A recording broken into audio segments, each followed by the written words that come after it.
Half a day, my friends, and welcome. We hope you are having a fantastic day. I'm Jason Salas with KUM News, and I am pleased, privileged, and honored to be associated with my friends at the Guam Association of Realtors who are putting on today's Virtual Housing Symposium. And my dear friend Peggy Lagas is here right now. And Peggy, we have a wonderful, wonderful lineup of speakers covering a whole bunch of different topics that sellers, buyers, investors, and people who just are curious about the wonderful industry that is real estate on Guam is going to have and what impact it has on them. So half a day.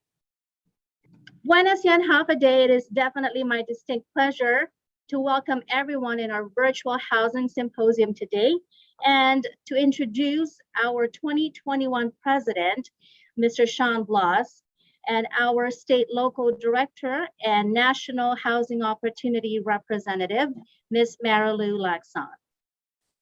Okay, let's go ahead and bring them in. There's Sean. Half a day, everyone. I would like to welcome our virtual audience to the Guam Association of Realtors Virtual Housing Symposium. You can expect valuable information sharing from the expert at today's symposium. Feel free to share the event link with your family and friends. The great thing about today's virtual symposium is the flexibility of this format. You can take us with you, whatever you do or wherever you go today, and not miss a thing. So enjoy the opportunity to gain more insights about your pathway to home ownership. That's right, President Sean. Today is going to be filled with valuable information that you would not want to miss.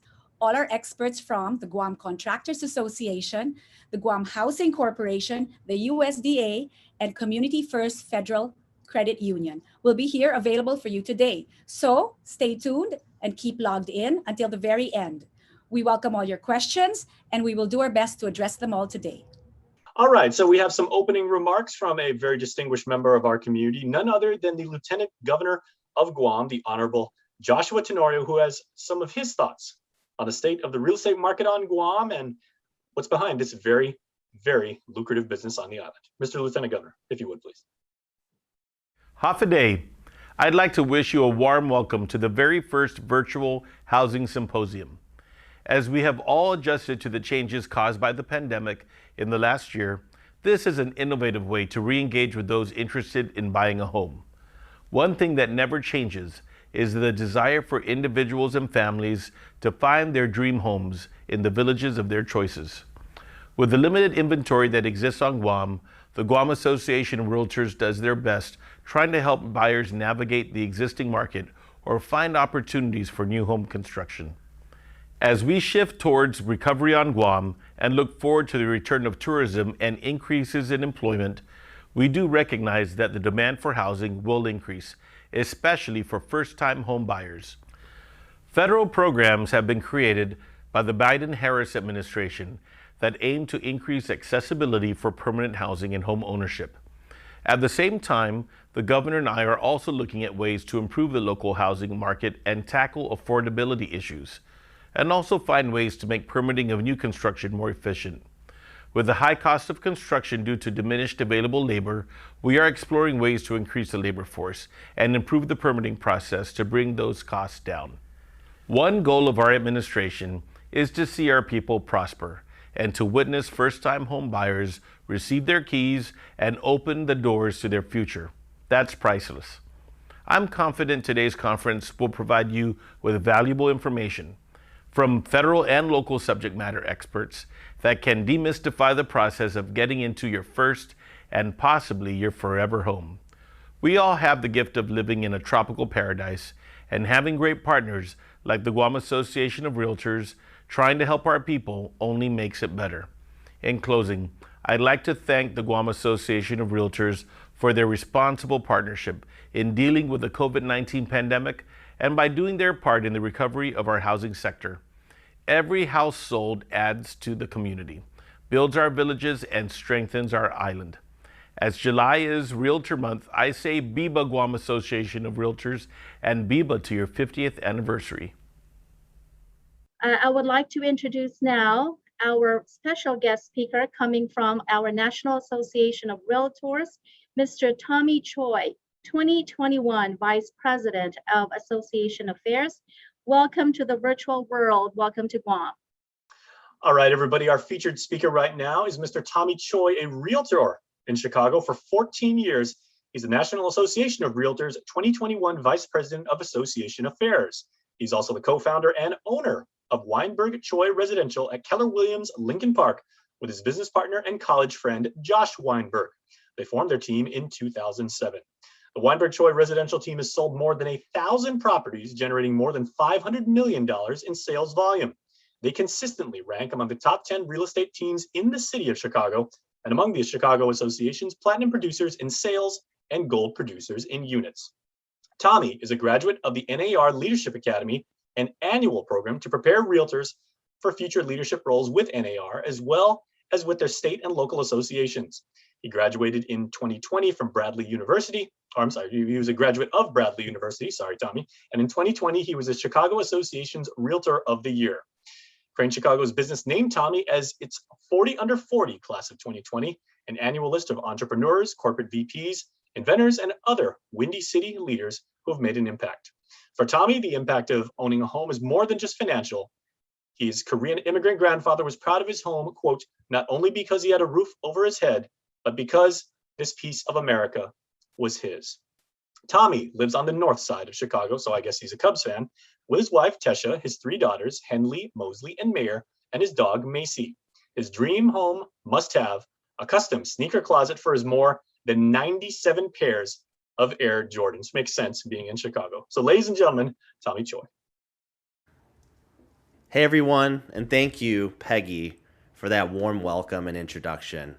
And thank you so much for all that you do as the CEO and the Government Affairs Director of the Guam Association of Realtors. We're truly grateful for everything you're doing for your members. And hello from Chicago. I wish I could be with you all in person to celebrate the Guam Association of Realtors 50th anniversary. What a tremendous milestone. Congratulations to you all. Now, while you might be 6,000 miles from the mainland, I want you to know that you are an integral part of the Realtor family. You're also a key force in the local economy and in the Guamanians' daily lives. So much so that the governor and legislature have formally recognized July as Realtors Month. Congratulations. What an impressive milestone and tremendous recognition. I want to thank Guam Association President Sean Blas, his leadership team, and every single member for all that you do for your clients and communities each and every month. For those of you here today who are thinking about property ownership, you're in the right place. Today's Housing Symposium will explore various housing programs and take a look at real estate market conditions, which have been nothing short of astonishing lately. If I can leave you with just one takeaway today, it's the importance of working with a realtor. A realtor knows your neighborhood and volunteers to make it even better. A realtor also understands the real estate trends that are ever changing. The realtor also negotiates the best value using the industry's leading market data to do it. You know, think of your agent as a consultant, a collaborator, even as a mentor. Someone who counsels you through big decisions, and someone who wants you to find a house you'll love because they are invested in your happiness. That's the truth. And most important, your realtor, as a member of the Guam and National Association of Realtors, adheres to a strict code of ethics. We take professionalism seriously for you. That means they're your advocate in one of the largest transactions you will ever make. We all need someone in our corner. And the realtors, we are ready to be that someone for you. Now, I'll stop talking because you have an amazing program ahead of you and just so much information and content and just learning opportunities. So as you take your next step forward in your housing market, I wish you nothing but the best of luck. We're always here to support you. And thank you so much for having me today. Hopefully next time it's in person. Have a great day. Half a day once again. I'd like to introduce our 2021 president, Mr. Sean Bloss. Along with him is our 2021 president-elect, Ms. Liz Duenas. Hi, Peggy. Thank you very much for that. In our time here, we are going to be just talking about what it means when you use a realtor, why you should use a realtor. So I want to start off with Liz. Her being in the business a lot longer than I have been. In your opinion, Liz, I mean, what's the difference, what's the difference between us being realtors and between us and real estate agents? Okay, so there is a difference. There's a real estate agent and there's a realtor. What is the difference is that anyone can become a real estate agent. However, we who are members of the National Association and also members of the Guam Association of Realtors, we are referred to as realtors. You cannot be called a realtor unless you are a member of the National Association of Realtors. Now, what does that mean? It just means we follow a very strict code of ethics. And the good thing for our community and the public is that in following these strict rules, if there's any issues, there's recourse. You can always go and file any complaints with the Guam Association of Realtors.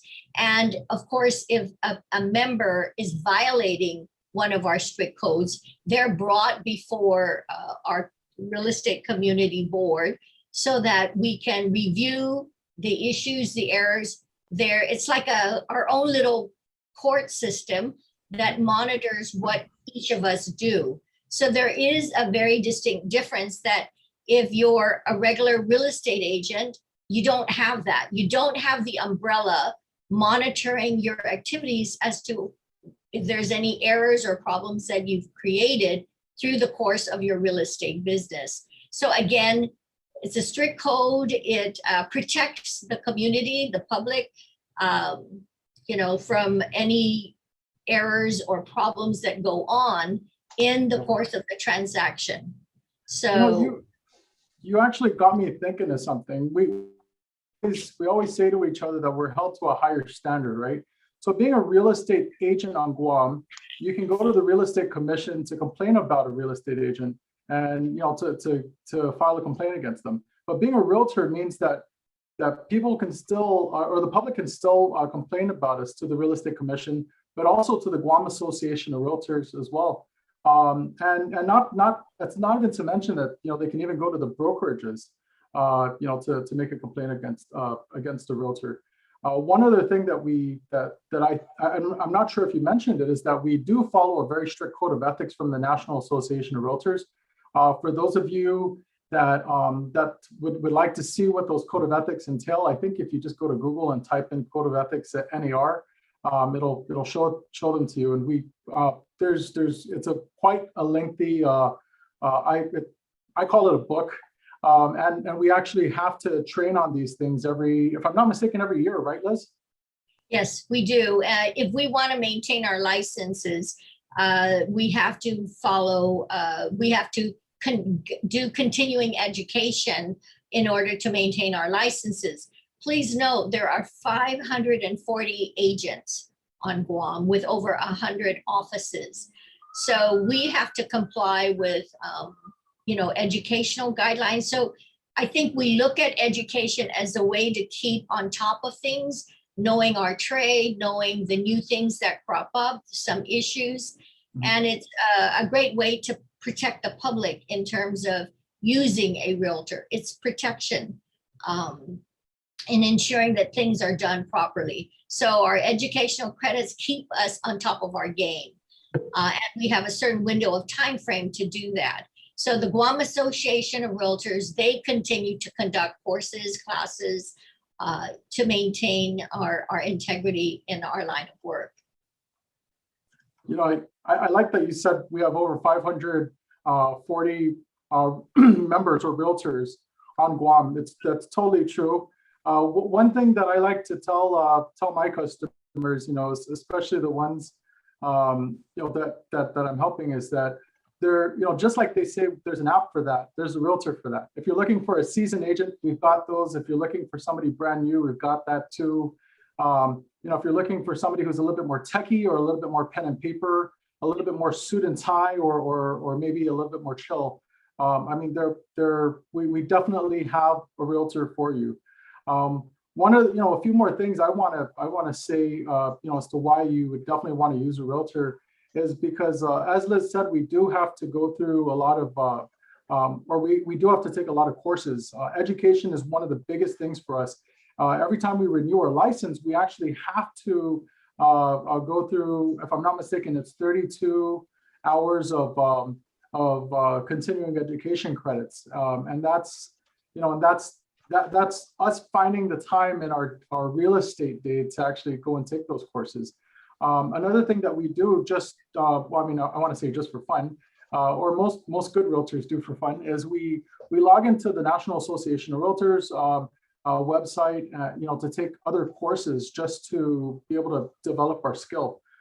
We actually talk to a lot of the experts on Guam just to keep up with what's going on. We have friends in the appraisal industry, the survey industry, the I mean, in just almost every avenue, we try to learn as much as we can. You know, we also keep on top of the laws. So when bills are introduced that are real estate related, we're proactive in appearing at the legislature and fighting for our island or for our community, so that if there's certain laws and bills that work to the detriment, then we're on top of it. We're very active with it, and we have our own lobbying group and lobbying efforts through the Guam Association of Realtors. So again, this is to protect the individual property rights, to protect the rights of the public in terms of any real estate transaction.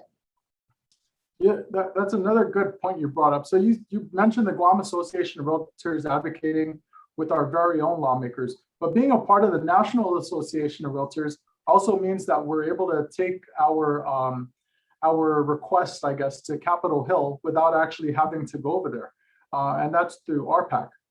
That's something I think that you're very, very passionate about, right, Liz? RPAC, and so can you explain to everybody what does RPAC mean? You usually talk about what RPAC means for realtors, but what does RPAC mean for the public, do you think? Well, RPAC is our realtor party group, and we lobby for consumer rights. We also we invest in RPAC dollars, which helps the lobbying group in Washington, D.C. They take issues that crop up that are involving real estate. For example, many years ago, the banking industry nationwide wanted to do real estate. They wanted to conduct real estate out of the banks and to sell their own properties. Well, our lobbying efforts went forward and they stopped it. There are many other issues like the flood insurance that the lobbying efforts fight for our cause. And it does affect us because we're surrounded by water. And you know, flood insurance is very critical for Guam. Otherwise, your mortgage payments are doubled if you don't have flood insurance. So again, there's just many issues that sometimes we get the question, well, how does that affect Guam? Washington, D.C. is so far away, but a lot of things do affect Guam. We do have federal loans that affect our island, and federal grants, different federal issues that are pertinent to our island as well. So these are important matters that we want to stay at the pulse of things, and our RPAC dollars do help make things happen. Yep, absolutely. You know, I want to circle back to why use a realtor. So some of the things that I've thought of that were very important in using a realtor is that you get expert guidance. If you don't know which bank to go to, we can definitely help guide you. Sometimes it's not just as easy as popping into a bank because you don't know what type of loan you can qualify for. You know, whether it's a first-time buyer or if you're looking for a land loan. I mean, we can definitely guide you to the right bank. One other thing that I think would be that's very important in using a realtor is that we are almost like a one-stop shop where we can be your resource for almost anything real estate related. If you have a question, if we can't answer it ourselves, we can definitely guide you to the right company or to the right website to go to get your question answered. I mean, I know I usually refer people to the Guam Code Annotated quite often whenever they ask about a zoning law. I mean, I'm pretty sure you get a lot of random questions too, right, Liz? Yes, we always, we're experts in real estate, but we know when not to step into that's something that is not within our purview. However, we do know who to direct the individuals to, but we're very resourceful. And we try to make a real estate transaction as painless as possible. So realtors are trained, they're educated, and as Sean puts it, there's young, there's new, there's old, they're seasoned, and our objective, and we're proud of that, is that we're here to serve the community and serve the community's interests, not our own. I think there's some misconception that, oh, you realtors, you know, blah, blah, blah, you're all about money, but I'm sorry to say, it's all about the service. It's about helping people make their dream a reality and get them into a home. Unfortunately, right now, sometimes the market is so hot, it's difficult to find the right property, but we persevere and we will make it happen. Yep, absolutely. Now we're definitely not all about the money, as you say, and I've heard the same thing. We do give back, we do volunteer. You know, we do the beach cleanups. We're actually in the process of collecting for the Regalu Foundation currently, and then we have a few more places that we're going to be helping to clean up as well this year and next year. So I mean, it's an ongoing process for us. We definitely try to give back as much as the island gives to us. Right, and then we have many realtors that are also mediators. They're very active in Inafamaulik, and we do mediate issues for the community, cases that are referred to us, real estate cases, other type cases that sometimes are referred by the courts. But our realtors are very active in that arena as well. It's part of giving back to the community. Absolutely. Well, that's pretty much it for our segment here. For anybody that wants to try to get more information on how to find a realtor or what realtor to use, you can call the Guam Association of Realtors office, or you can actually go onto the website. Just type in Guam Association of Realtors, and it'll lead you to the website, or type in GAR, and they'll be able to guide you to the perfect realtor, or at least a list of realtors that you can go through. Thank you very much. Thank you. Thank you, President Sean and President-elect Liz.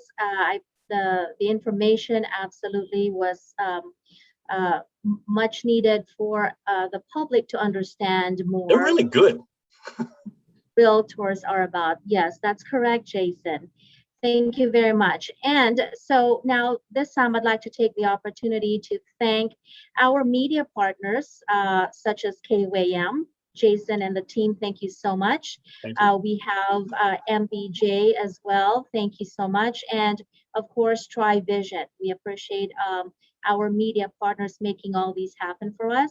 And our event sponsors, we have Title Guarantee of Guam, Pacific American Title Escrow Company, and of course, Security Title Inc. as our platinum sponsor for the year. Thank you very much. And with that, Jason, I'd like to introduce our next presenter. Representatives from USDA Pacific Islands West Service Center Rural Development, Mr. Joe Diego, Area Director, and along with him is Ms. Patricia Cousins, finance and loan analyst. Hello, my name is Chris Cousins, and I'm here to talk about our single-family housing guaranteed loan program. So let's get started.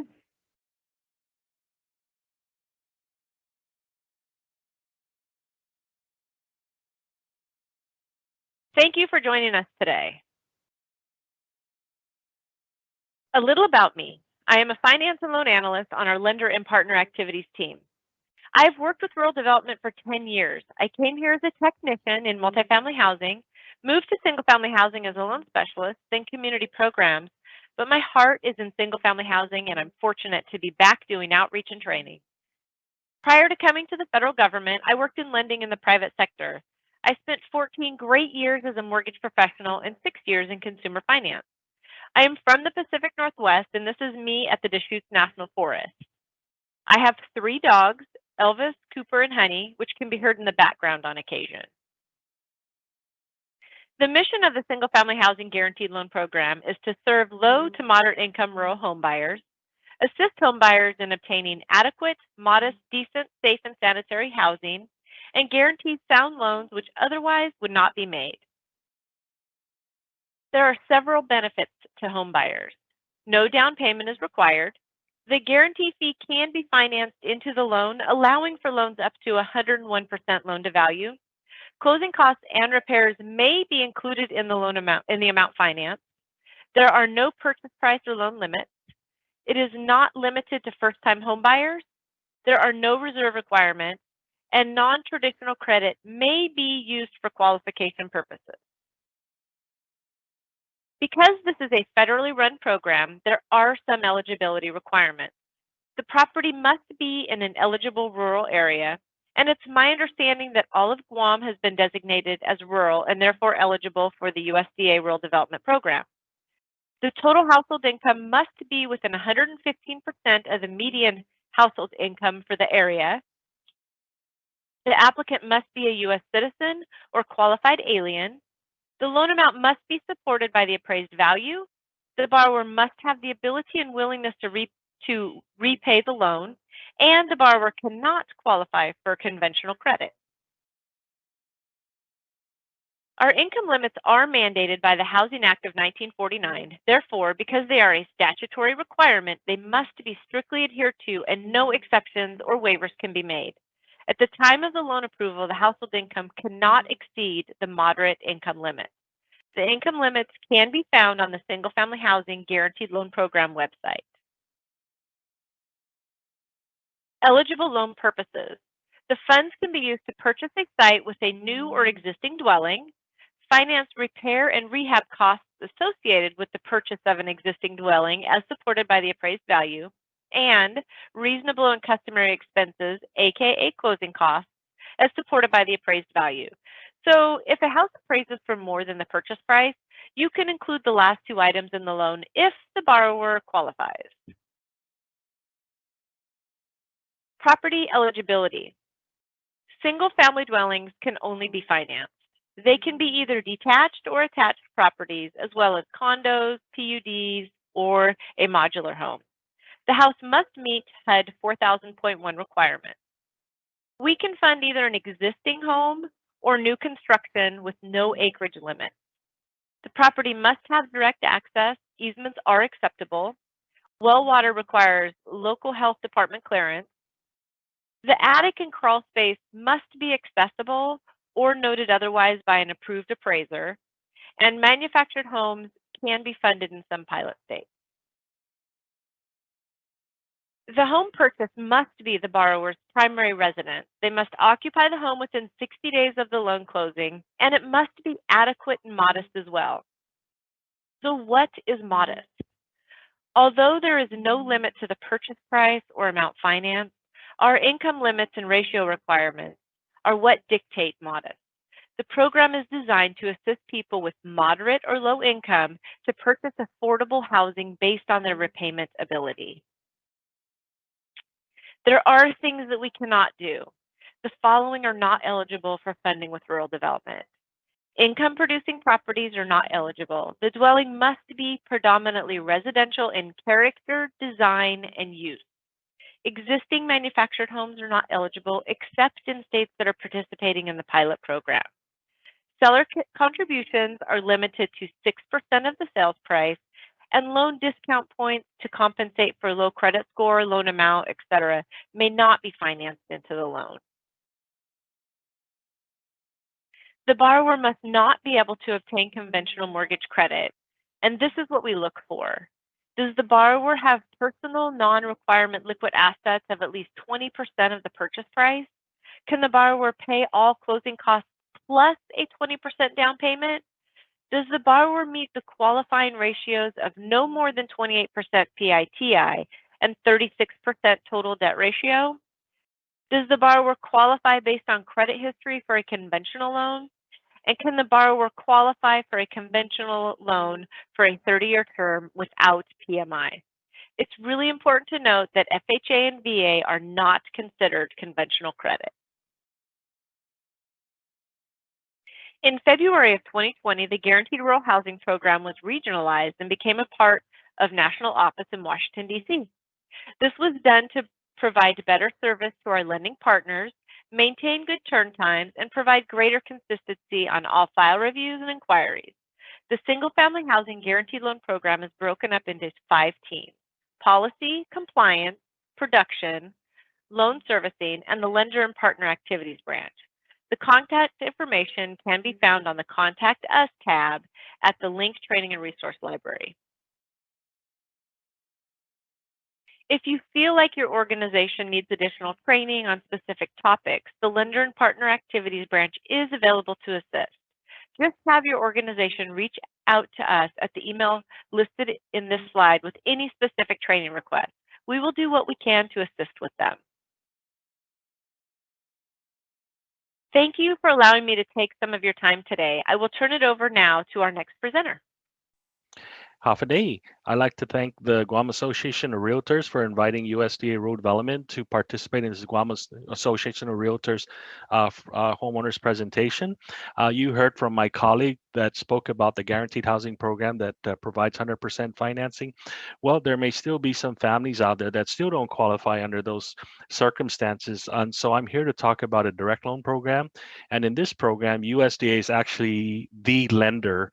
So with this program, it's geared towards first-time homeowners who qualify under the very low to low income household income.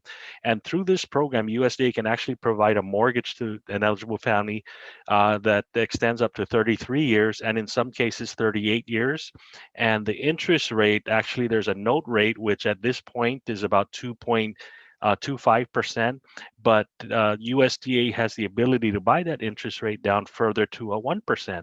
So a first-time homeowner may actually qualify for a 38-year loan at 1% interest rate, and then that's how we increase the family's borrowing potential to buy homes in the open market.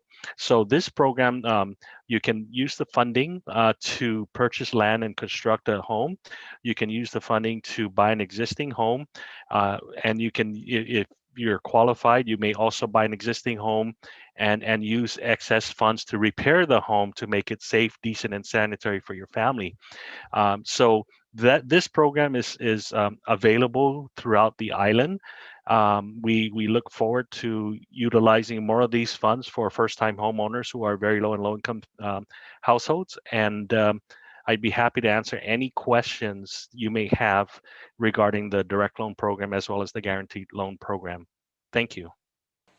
Okay, obviously some very, very interesting and worthwhile information. Thanks again to our friends at the USDA for their time and for their expertise. And to kind of summarize and hopefully dig a little bit deeper into this topic is the immediate past president of the Guam Association of Realtors, Claire Delgado. Half a day, Claire. Half a day, Jason. I do have some questions here. So can a previous homeowner qualify for USDA loan if time has passed and they are no longer a homeowner? Actually, the minute a family is no longer a first-time homeowner, yes, they may qualify for a USDA loan, either on the guaranteed loan or a direct loan, as long as they no longer have a home that they can call their own. In fact, just to take it a step further, being that families who do own land on Chamorro Land Trust cannot build on that, even though they own the land, they can qualify as a first-time homeowner to buy a home outside of Chamorro Land Trust. Thank you. Can repairs be included in the loan should the home need it? Yes, so actually you can use the funding to buy a home, and if your qualifying loan amount allows you to, you can use the funding to expand the home to add another room or fix up any plumbing, electrical, painting. You can put storm shutters. So as long as what you're qualified for still shows that there's a surplus loan funds, then yes, you can use the funds to also do repairs to the home. Great session for the USDA. Thank you again very much, Mr. Joe Diego and Ms. Patricia Cousins, and as well as Ms. Marilu Laxon. The next presenter that we have is Mr. Michael Rudolph, Mortgage Division Sales Manager of Community First Guam Federal Credit Union. This is Real Estate Financing and Housing Opportunities, presented by myself, Michael Rudolph of Community First. First, I'm going to go over an overview of the presentation, and we're going to do a background about me and the institution. We're going to go over key concepts of lending in relation to home ownership or owning an investment property, different types of loan programs. We're going to do broad strokes on that. How a borrower should prepare, some good things to know, and then some questions have already been presented. If I can get through all those, I'll try to go into like some war stories, so to speak. So I think if we can go to the first slide, please. Community First is only on Guam. We have 4 branches, Guerrero, Agana, Minilao, and Tamuning. And we really excel at real estate and construction loans. That's really a driver in our institution. And all aspects of lending is done here in Tamuning. Nothing is done off island. It's all done here. And a little bit about me. My name is Michael Rudolph. I'm the Mortgage Division Sales Manager. I have a BA from Duquesne University, and I got my PMBA from the University of Guam. In a past life, I did property management. I did motion practice, legal research writing for a foreclosure defense firm in the height of the mortgage crisis back in Florida. I also did short sale negotiations for properties that were underwater where the debt was greater than the value. There was a title company out of that office. So I was also an escrow officer. And we also had a commercial lending outfit through the law firm. It was a separate company, but all the same actors. I think that's just a little bit about me. And then I think if we can go to the next slide. So we're going to discuss the key concepts. 3 C's: cash flow, character, and collateral. Your cash flow is your employment or your residual income from an investment property, retirement income, Social Security, that sort of thing. It determines your ability to repay a loan.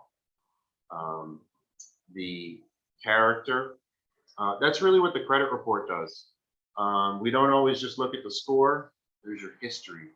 So payment history, how much revolving debt, credit cards do you have, that sort of thing.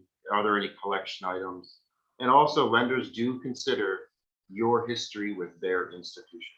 So if you have a less than stellar credit score and history, but your track record with that lender has been great, it's going to work to your advantage. The other C is collateral. That is what's being put up for the loan. It could be raw land, it can be a single family home or a duplex, or it can be a condominium. With respect to a purchase, there's down payment and closing costs. Down payment is the difference between the purchase price and the loan amount. Traditionally, you would hear you got to put 20% down. That just simply isn't the case anymore. You can put 20 down, but you can go as high as 100% financing, so 0 down. Your closing costs are separate.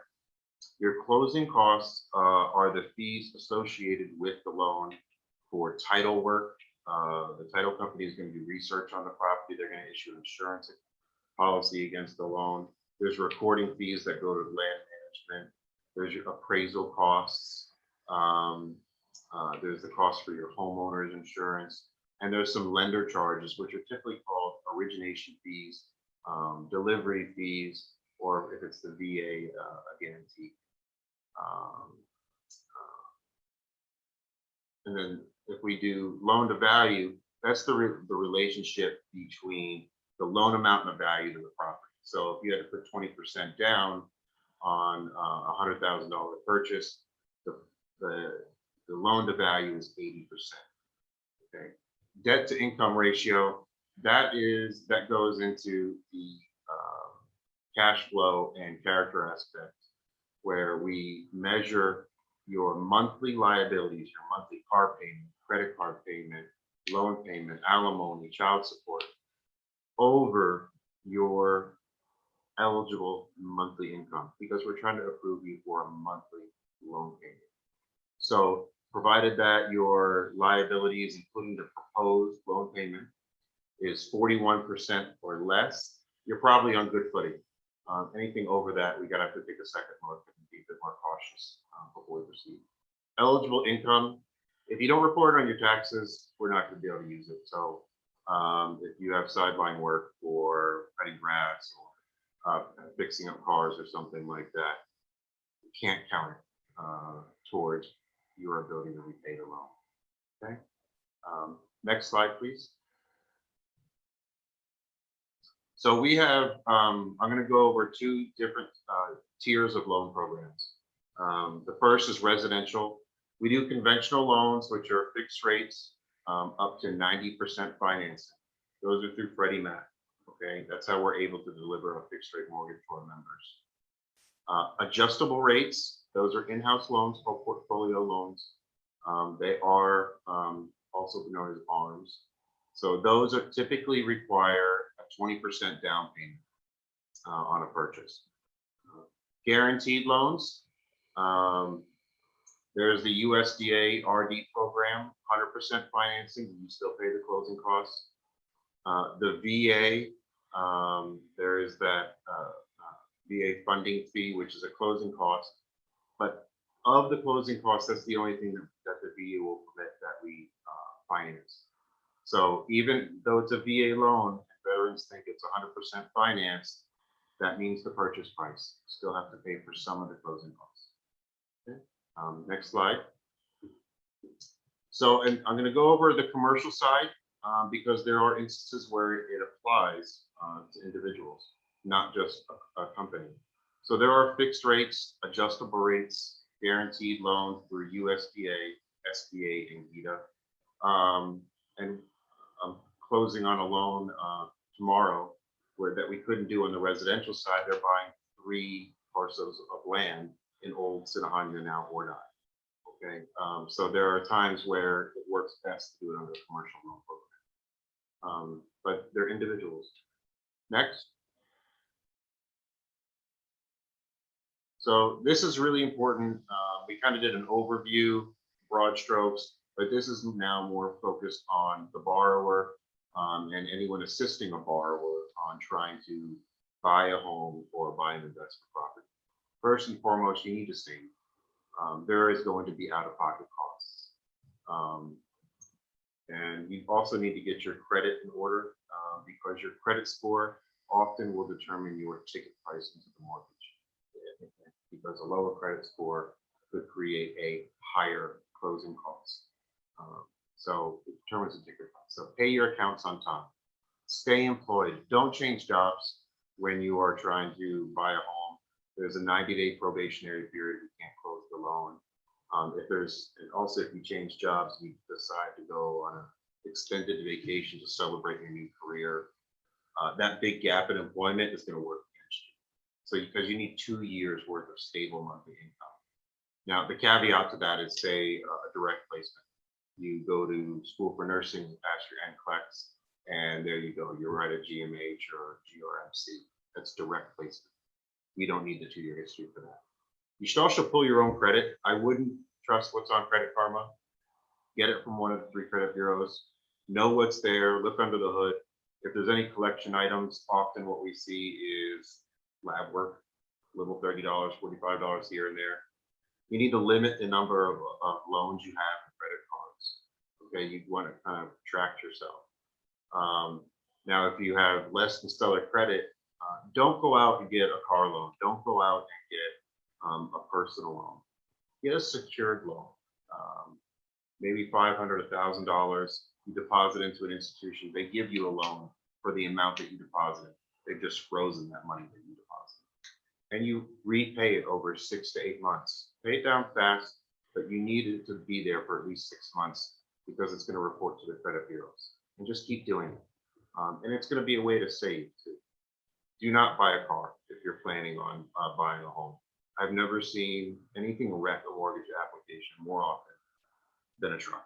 A new car is like $800 if you're putting no down payment down. That's almost more than half of what the average mortgage payment is. Do not co-sign for family and friends. Just because you co-sign and somebody else is paying it doesn't mean that you're not responsible for that debt. There is a way out of that. And that is that person who's using that car that you co-signed for, that niece or nephew, make them get that payroll deducted. Because if we can document that someone else, the actual driver of that vehicle, is paying that mortgage or that loan for at least 12 months, then we can exclude it from your debt to income ratio. Now, most institutions don't write on the receipt if they make a cash payment who made the payment. That's why get it payroll deducted or have it auto debited from their account, not account that the two of you have together, but their own individual account. Okay, that's how we're able to exclude that. Prepare yourself by filing your income taxes. Get everything done, get everything poised and ready to go. The other documents you need to gather are pay stubs, BOEs, bank statements, not transaction summaries that you see on your phone, screen prints. Go sign up for online banking and download those PDFs. Because otherwise, if you're going to ask for reprints from the institution, a lot of places will ask you to pay for a statement. Why do that when you can just download it? Next slide, please.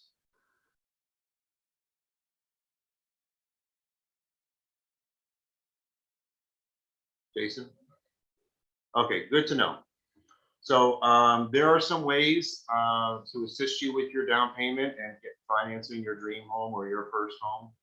Guam Housing has a grant program. They also have a second mortgage program. So the grant program is for closing costs. Their CAHOT program is for to cover the down payment in the form of a second mortgage. You need to consult with them about the ins and outs of their particular program, but they're there to help, and the people there really do a good job. Retirement accounts, you can tap into those in the form of a withdrawal or a retirement account loan. I would always suggest a loan because at least you have the opportunity to repay yourself and make yourself whole again. You can also refinance existing property. If you've got a piece of land that's not being used, you got a bunch of debt, but you want to buy a home and you don't want to build on that property, you can take a loan out against it to consolidate all of your personal loans and credit cards to lower your overall monthly debt service. And that will put you in a better position to buy a home. You can also take cash out of that to help with the down payment and closing costs. Also, if you want to buy an investment property, you have your own home, maybe you want to look at the interest rate you're paying and refinance. If the rates are 1% or less, it's worth the exercise of seeing if it's going to work and save you some money. Tenant occupied properties. Those are always a bit of a concern. You have to tread carefully. If you're buying your first home, you're going to move into it. That tenant's got to be gone. Can't wait for them to leave or wait for the lease to end. You just need to work with your lender about timing the closing date accordingly. Powers of attorney are great. They're useful tools. In a mortgage transaction, there's specific language that has to be there that's set forth by the Consumer Financial Protection Bureau. The title companies are aware of this language and they'll help you. You ask us, we'll help you. But powers of attorney can really no longer be used as a form of convenience in order to close a loan for a spouse or a co-borrower that's not on island or elsewhere. There are some limitations where there has to be a serious hardship, okay, or some extenuating circumstances. Construction loans, if you cannot afford to come up with down payment and closing costs to buy a home, but you own land, a construction loan is a great way to go. It is a refinance transaction. Your out-of-pocket requirement really is going to be minimal. On the loan side, maybe 10,000 or less. It all depends on the scope of the project. And then whether or not you have to pay to have the utilities hooked up is between you and your contractor, how you work, structure that agreement. But you'll get the house you want. It'll be your land. You just have to have patience. Turnkey refi, that's another way. That's where the contractor pays for the construction themselves. You don't put them on deed to the property. It's just they pay for it. And then in the end, you have to refinance your land with a newly built home on it to pay off the contractor. There are contractors that can only do construction. There are some that can only do turnkey. And there are some that can only do cash, but they are out there. Those are two of our most successful programs and have been since I've been here. Now, bankruptcy and divorce, bankruptcy, it is not a black eye. Yeah, it's a legal means to deal with debt. It's there to restore your well-being. So don't be ashamed, don't be bashful. If you had a bankruptcy in the past, it doesn't mean that you're not eligible for a mortgage loan.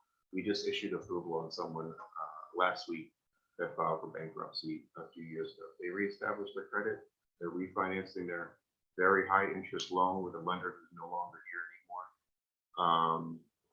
Divorce can work. It can be a good thing or a bad thing as far as lending. But what we see a lot of times is one spouse got the property, the other spouse got the more has to pay the debt.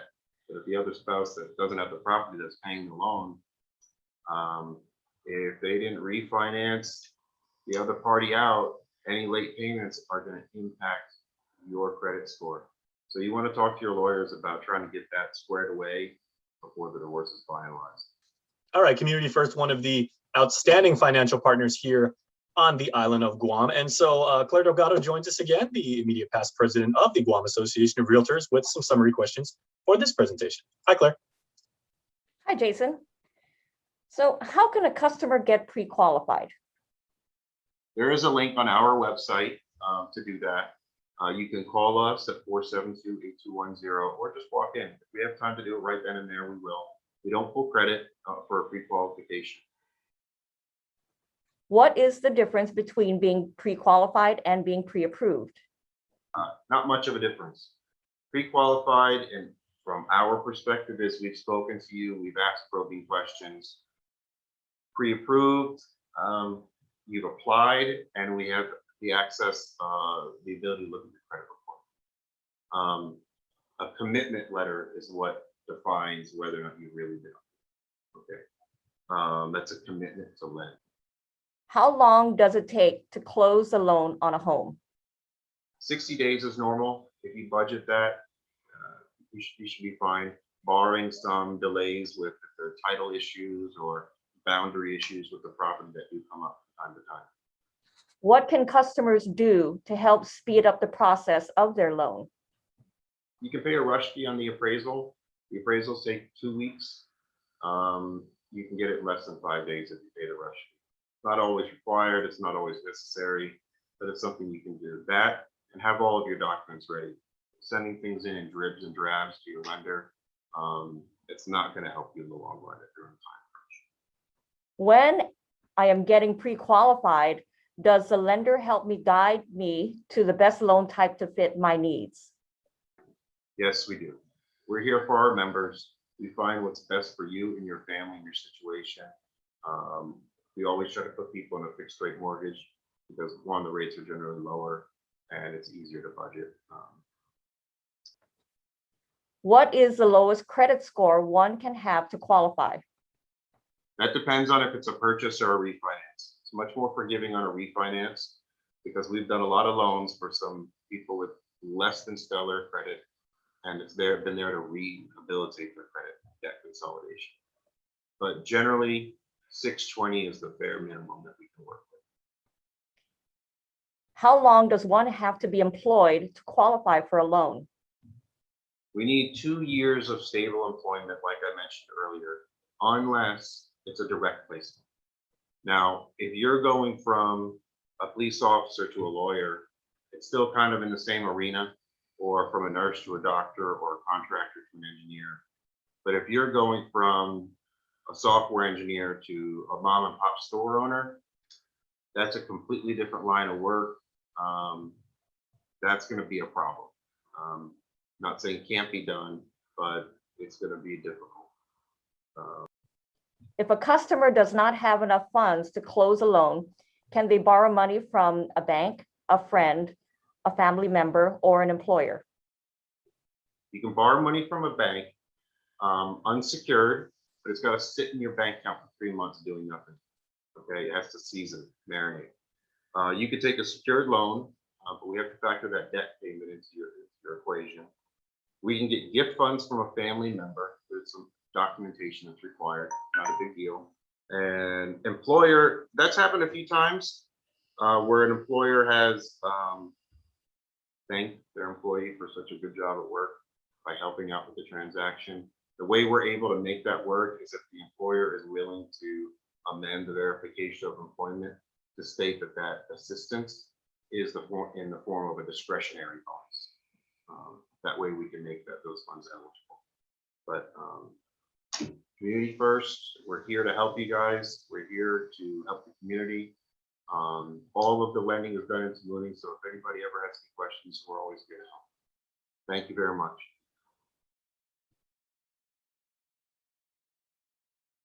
Thank you very much, Mr. Michael Rudolph. I appreciate the opportunity to listen to your valuable information. And with that, I'd like to again thank our media sponsors and event sponsors. So without them, this event will not happen. Thank you very much again, Jason, to you and your team at KOAM. I'd like to thank MBJ and TriVision as well. And to our event sponsors, I'd like to thank Pacific American Title Insurance Escrow Company, Title Guarantee of Guam, and of course, Security Title Inc.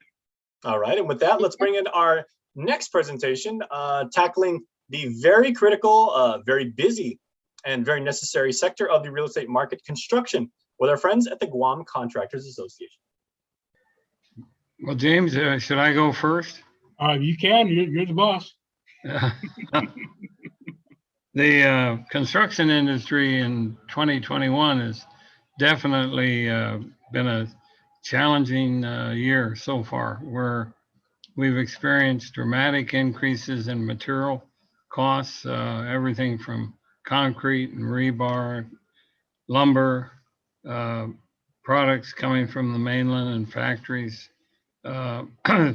Things have jumped 20 to 40% increase in the cost of materials. I don't think any of us have seen that kind of increase in our in the last 20 years. So it's quite a year. The labor force, the local supply has improved over the last 3-4 years. We're up to close to 7,000 local workers, and we're going about 1,600 H2 workers so far. It's still a struggle trying to get H2 workers in. USCIS has not been overly supportive of our efforts, it appears, but the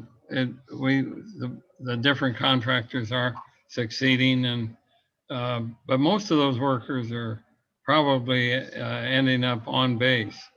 The military, NAVFAC and Department of Defense are spending a lot of money on the Marine Corps base, a lot of work going on up there, barracks and administrative buildings, you name it. Just an awful lot of work. Anderson's seeing a lot of new work. Navy isn't seeing quite as much, but there's work down there. But the business outside the fence, commercial is still active. housing is starting up. I've been involved with a 72 house project that's just getting started and will take 3 or 4 years to develop.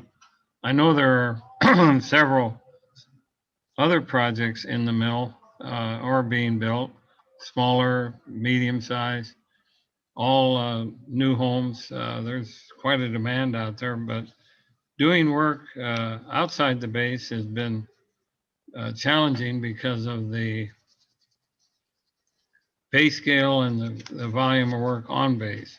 So we're always kind of second choice when you're outside the base. But costs have definitely jumped this year, and it's going to have an impact, of course, but the demand for housing's out there, and whether it's rental or owner occupied, you name it, it seems to be a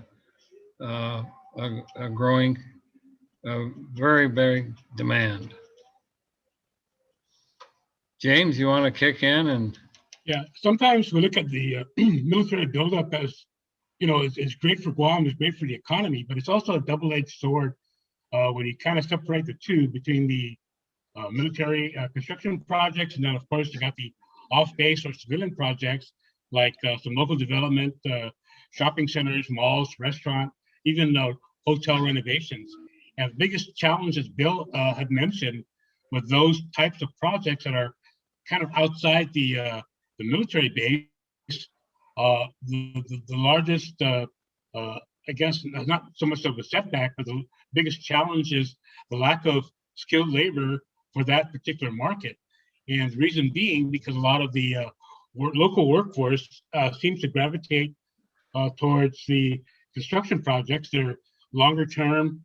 Right now, there's more job security for our local workforce when they work on the military projects. So that leaves a void in the civilian projects, and contractors working on those projects are having a hard time getting labor for that. The National Defense Authorization Act, although it allows for projects that are non-military, in other words, projects like the Don Don Donkey and other projects that are out there outside the fence, even though the NDAA allows the provision for those contractors to get their workers from, you know, a foreign country, there's still challenges for those workers to get, you know, the H-2B workers needed, because there's an additional layer of providing some kind of empirical data as to how the military projects are negatively impacting, you know, the work outside the military base. So there's another layer of scrutiny that the USCIS is looking for. So that's one of the reasons why it's very difficult to get that kind of labor. So we see this as an opportunity. While it's a challenge, we see this also as an opportunity, especially with the establishment of our GCA Trades Academy, because now we're able to, with the new facility, able to expand our construction courses to a lot of folks, you know, here on Guam. It's just a matter of them, or, you know, you got to have an attitude to want to work in our industry. You can't just say, oh yeah, I feel like being a carpenter, and so I'll go take a class. You got to really have a deep down desire to work in the construction trades. First of all, it's hot work, it's hard work, but the pay is actually very good in comparison to maybe some of the service industries that people are known to work for. So with the Trades Academy and providing a robust curriculum for the construction trades, we should be able to train as many people as we can. It's just getting the people interested in construction is our hardest thing. So we've got to raise more awareness. We need to have more engagement with our local public schools and private schools to kind of get that, you know, the option and the alternative that not everybody's cut out for college. And so, you know, we got to consider, you know, going into the trades, or what we call career and technical education type courses, not just construction, but culinary arts, graphic design, social media, telecommunications, hairdresser, automotive mechanic, you know, all these. when we lost the shop environment during our high school years, we kind of lost that desire for a lot of our students to become, craft professionals and tradespeople. And again, not just in construction, I'm talking about all the other CTE occupations. So maybe we need to bring that back. And right now, we're seeing, at least with TZEM, they've got these career and technical academies and that they're putting up. And that's in a way is some kind of a form of a shop that we used to have, back in the good old days. So those are the challenges that we look at, but there's also the opportunity to train more people to get into our industry and to provide them with some nationally recognized credentials that'll get them a job anywhere. So remember, if you don't have a job here on Guam, somebody else in the States is going to hire these folks. There's a need for 400,000 craft professionals in construction throughout the U.S. and maybe 1 million in the next couple of years. Here on Guam, the military, I think, estimated that they're going to need about 8,000 to 10,000 workers just in the military construction alone. And right now we've got about 7,000.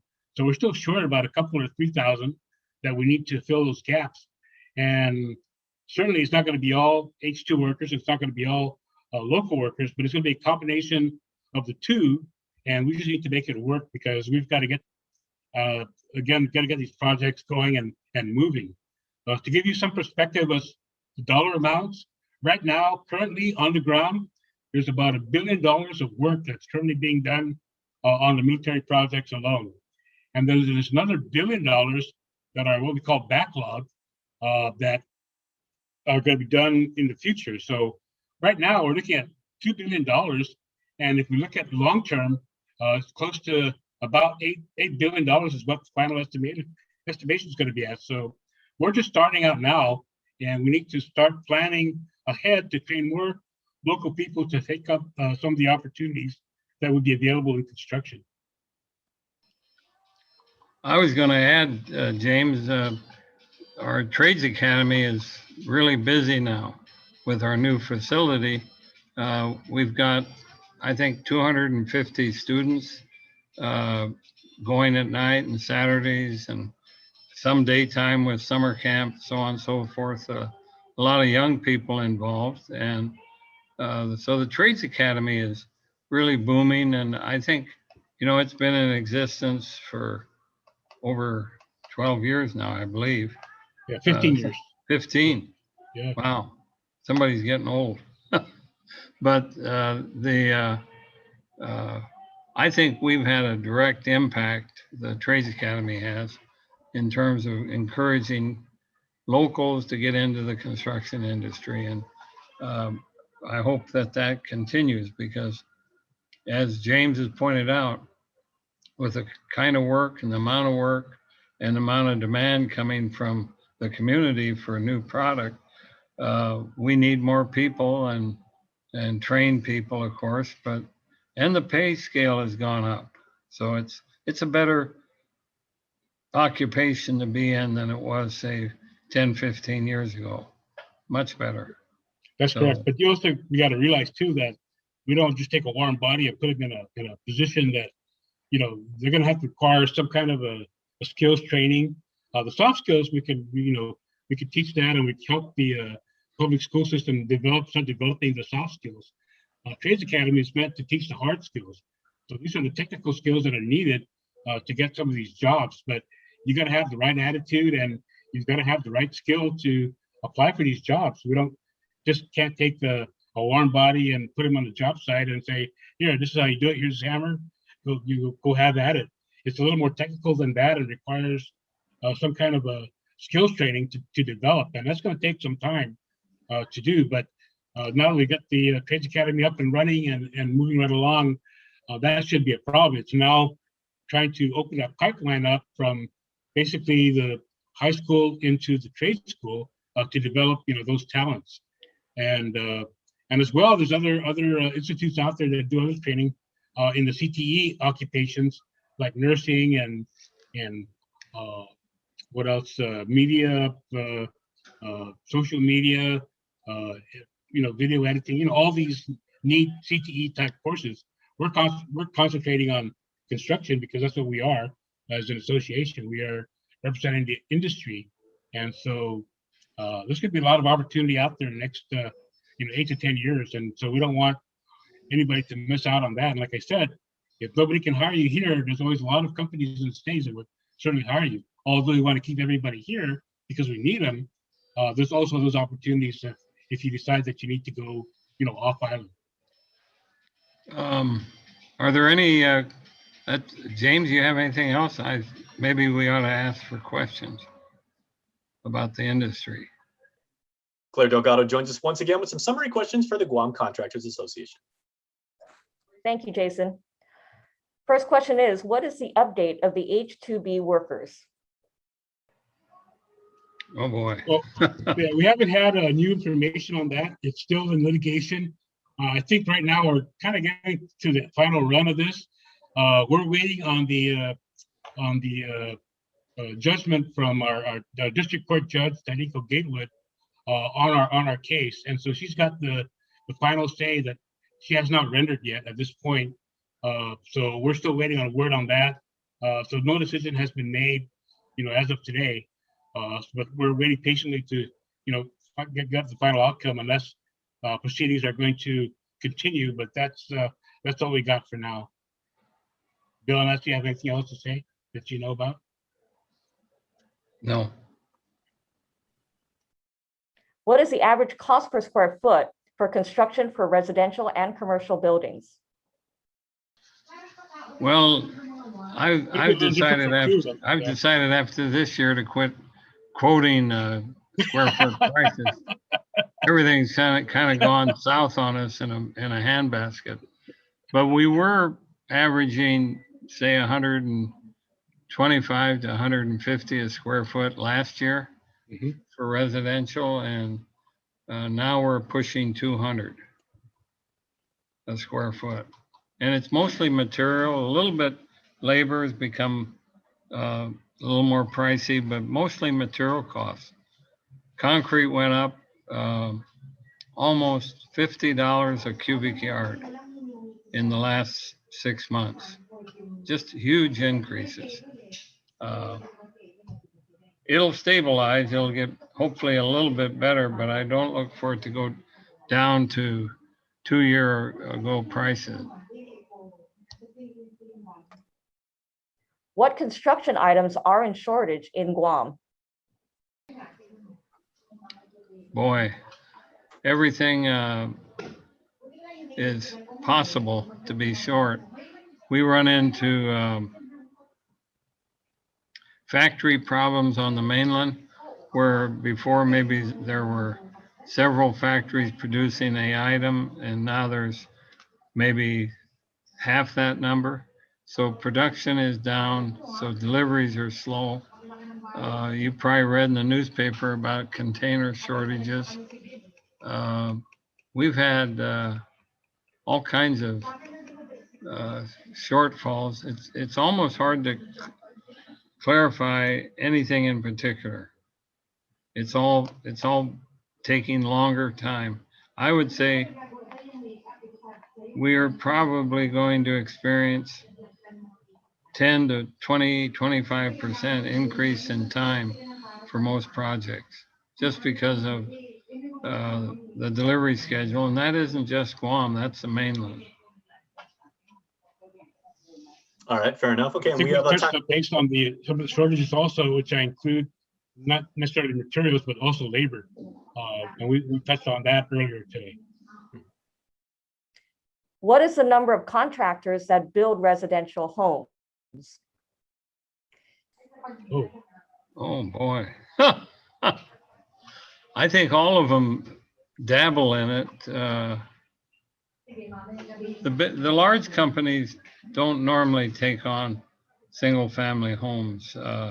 Subdivisions, large subdivisions, there's probably half a dozen contractors that do them, and then one or two at a time, there's probably many that get involved. Yeah.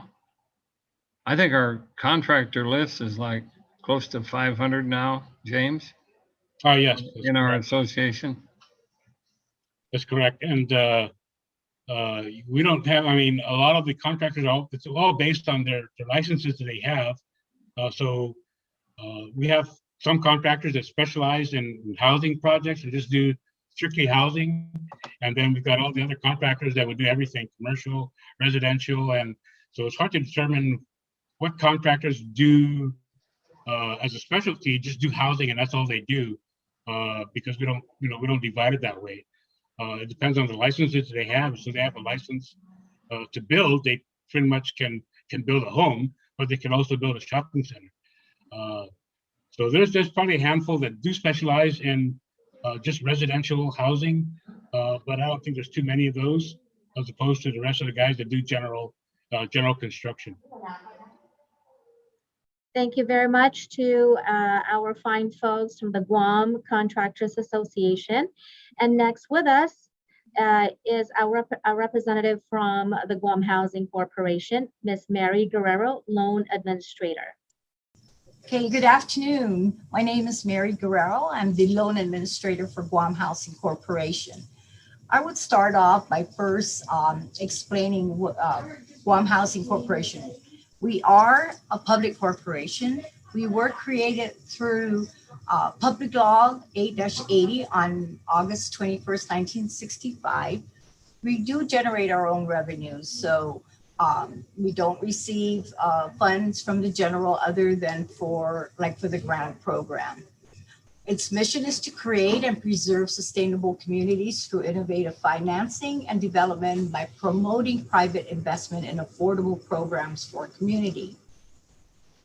GHC's mandate is to help individuals to secure mortgage financing who cannot otherwise qualify as borrowers through conventional means.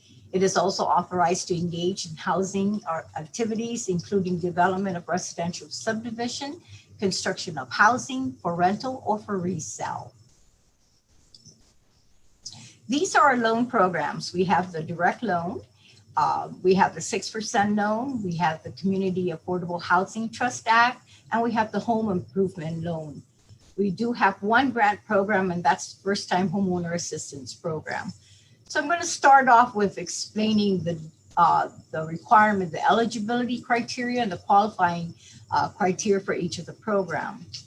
Now, in all of our loan programs, we do have a pre-qualification an interview. It could be face-to-face, or the individuals can submit via email information that we have check stubs. We have 2 current check stubs that we would need. 3 years of GRT of their business. We have 3 years of income tax with W-2s, and that'll be the 2018, 19, and 20. We do need a verification of employment. We would also require a list of current debts. You put your financial institution, your monthly payments, and your estimated balances. These are really critical that the information are submitted, the list of current debts, that they are accurate. We won't be pulling out a credit report, so it is important that they be accurate, because this information will determine how much you qualify if you were to go through Guam Housing Corporation. For our regular loan program, this program is to assist families who are first-time homeowners and who are unable to obtain financing for purchase or construction through conventional lending institutions. When we did the pre-qualification, we determined whether we can, how much we can assist you. By law, an individual is required to try to obtain financing through the banks for conventional means before they can actually be entertained with Guam Housing Corporation. That is a statutory requirement. For this program, we have an interest rate determined by the current prevailing rate plus 2% for a term of 30 years. We have our 6% loan program. It's pretty identical to the regular loan. The only difference is the interest rate. In this program, we have a floor of 4%, and we have a ceiling of 6%. So depending on the prevailing rate, plus we would then take either 4 through or up to 6%. So if the prevailing rate is 5, so then it would be 5%, but no more than 6%. The eligibility criteria, you would have to be a U.S. citizen, a permanent alien resident. You have to be a resident of the territory. You have to have 2 years. I mean, your intent is to occupy for 2 years at a minimum. You must have a written denial from a financial institution, and you must be a first-time homeowner.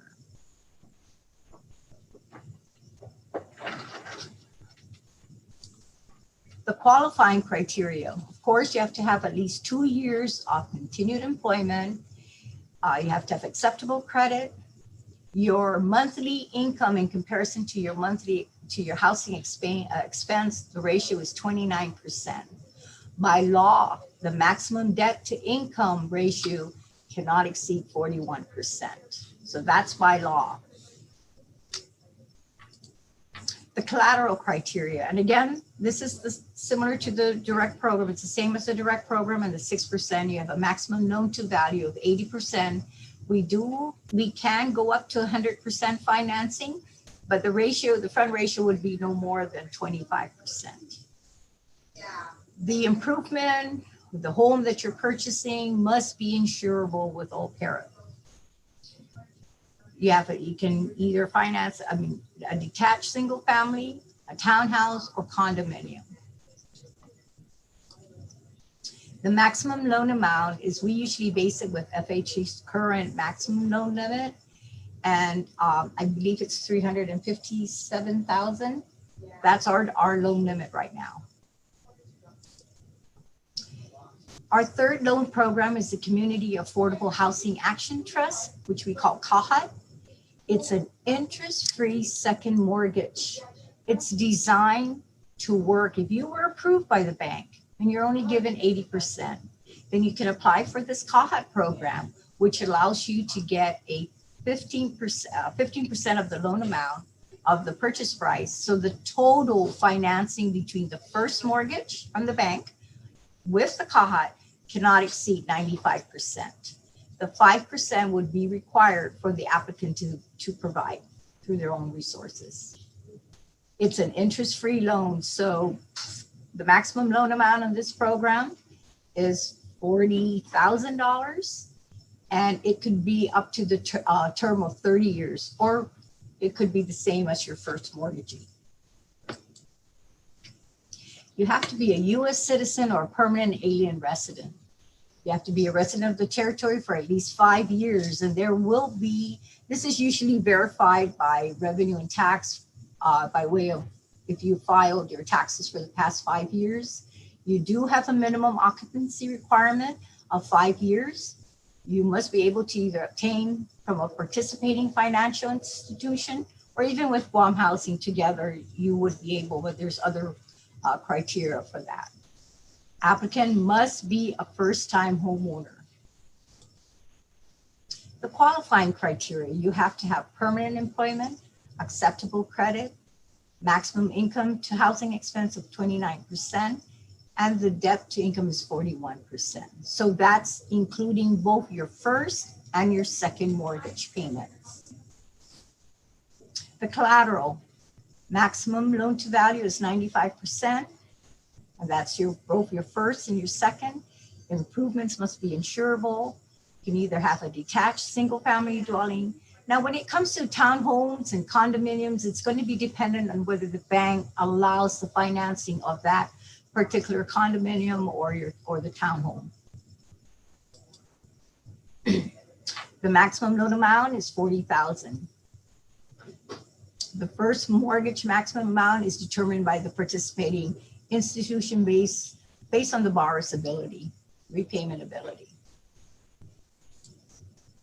Okay, these are the participating financial institutions. So we have ANZ, Bank of Guam, Bank of Hawaii, Bank Pacific, Community First, Coast 360, First Hawaiian Bank, and Norwich Commercial Group. The other program we have are for individuals that are in need of either home improvement to bring it up to code, or an expansion because their family has is in need of an additional room. So for this program, we have an established interest rate of 5%, and it will be for a term of a minimum of either 5 years up to 20 years. So with this program, you will be required to demonstrate that you are unable to get your financing from through conventional means. So again, you have to be a U.S. citizen or permanent alien resident of Guam for 5 years or more, must have a written denial, permanent employment of 2 years, acceptable credit. Again, you have your maximum income to housing expense at 29, and then your debt to income at 41%. It could be for, the purpose would be for either a renovation, remodel, repairs, maybe on-site infrastructure, maybe you need to bring in electrical, telephone. So these are all necessary infrastructures that are eligible. They all have to meet Guam Building Code. Again, the maximum loan amount is $75,000, interest rate of 5% with a term of 5 years up to 20 years. Now, this is GHC's grant program. This program is well received by the public. It's not one that is income driven, but more costs. And if your purchase price or your construction costs is up to, is no more than $375,000, you may be eligible irrespective to your income. It was created in Public Law 31166. And then it was recently amended to 36-29, which increased it to 375. We no longer have to include your down payment, your closing costs. So the cost is strictly on your purchase price or your construction costs. The requirements for the first-time homeowner is 5 years preceding the commencement of the application. You have to be a first-time homeowner. So from the date of your application, 5 years preceding that, you would have to ensure that you are a first-time. This will be confirmed. There would be an affidavit for this. You must be a U.S. citizen or permanent resident. Now, I must stress that in this case, if there is limited funding and only enough to fund, usually the U.S. citizen would be given a priority if they applied on the same date. Again, a resident for 5 years, this would be verified with revenue and tax by way of your filing of your income taxes. And then you would submit a copy of your original purchase agreement or your construction contract when you submit. That is a part of the application package. You are required, the applicant will be required to attend homeownership education workshop. And these are the following. You can do it online. The site, the link is available on our website. It's here at www.ehomeamerica.org. Or you can, if your financial institution is Community First, they do provide free first-time homeowner. And your lender must be a participating lending institution for the first-time homeowner assistance program. Now, this is a checklist. You have to have your original executed purchase agreement or your construction contract, your first-time homeowner's application, an affidavit, and it would indicate, we do have the form available, it indicates your citizenship. If you're married, your spouse must also execute, complete, and sign that affidavit. You have the verification of residency from the Department of Revenue and Tax. You also have to get clearances from Revenue and Tax in both divisions, the income tax as well as the real property tax division. You would provide a certificate of your homeownership education workshop and a proof that was paid for the workshop. Your bank documents, we would need the commitment letter, your down payment and assistance, your closing cost breakdown, a letter of participation from the lender, if not a participant. Now, at this point, I did provide a list of all the participating lender, but if you're really adamant to go to a certain lender and they're not, they at this point can still request to be considered to be included as a participating lender. And a copy of your passport for both applicants, if there are two. The total cost of the purchase or construction of the home cannot exceed $375,000. The first time homeowner assistance application will not be processed until all required documents are submitted to Guam Housing Corporation. Here's a list of the participating financial institutions. We have ANZ, Bank of Guam, Bank of Hawaii, Bank Pacific, Coast 360, Community First, Finance Factors, Guam Housing and Urban Renewal Authority, Guam Housing Corporation, Norwich Commercial Group, and USDA Rural Development.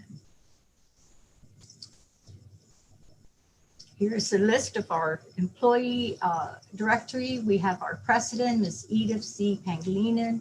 Our manager is Angela M. Camacho.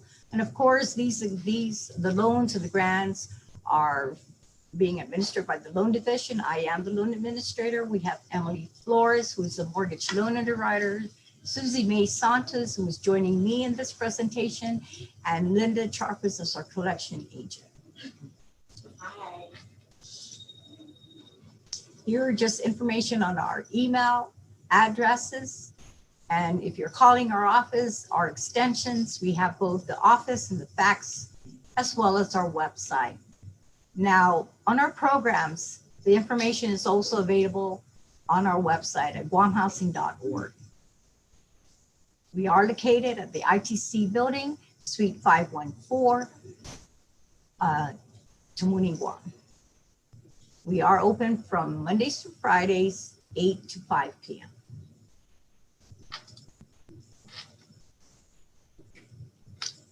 Again, to GAR, thank you very much for inviting us to participate in this forum.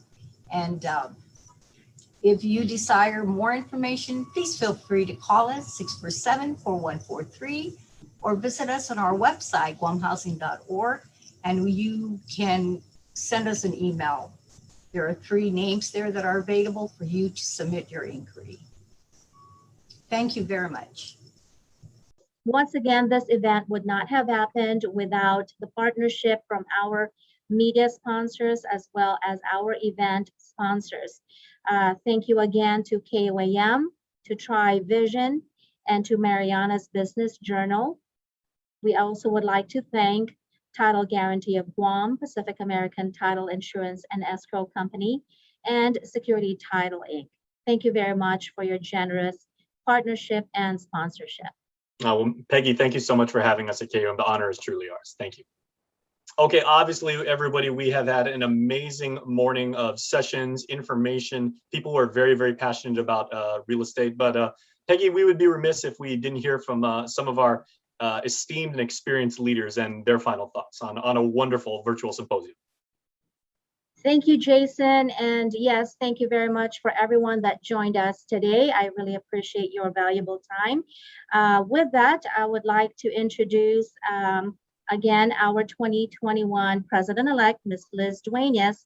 And with her, I would like to also introduce our immediate past president, Ms. Claire Delgado. Thank you all for joining the Guam Association of Realtors Virtual Housing Symposium. We hope that you've gained the much needed insights about the pathway to homeownership. There are more to learn and know that cannot possibly be tackled today. So your best bet is to work with a realtor to obtain the additional information based on your specific needs. You can call the Guam Association of Realtors for more information about today's symposium or obtain a list of the realtors here on Guam. Thank you. What an invaluable resource of information we had today from our group of experts. We hope you all felt the same. And we'd like to extend our heartfelt appreciation once more to our guest experts today from the USDA, the Guam Housing Corporation, Community First Guam Federal Credit Union, and the Guam Contractors Association. Feel free to reach them directly if you have any questions. And lastly, a big thank you to the hardworking Housing Symposium Task Force that made all of this possible. Si Zu'us Ma'asi. Thank you. Okay, thank you, Liz, and thank you, Claire, and thank you, Peggy. On behalf of us at KUM, you know, we've got a very fruitful and long-standing relationship with our friends in real estate, particularly with the very fine members of GAR and everything. So it was our honor to be associated with this today. And personally, I learned so much and everything. So there's a lot to take away from this. So thank you, Peggy. Certainly our pleasure. Thank you. All right, have a wonderful day, everybody. Remember, reach out to the Realtors if you have any questions whatsoever. Obviously, they're standing ready to answer any of your questions. Make sure to put questions right here on Facebook, and some of the Realtors will get back to you. I'm Jason Salas from KUM. Thanks for watching, everybody. Have a wonderful day. Adios.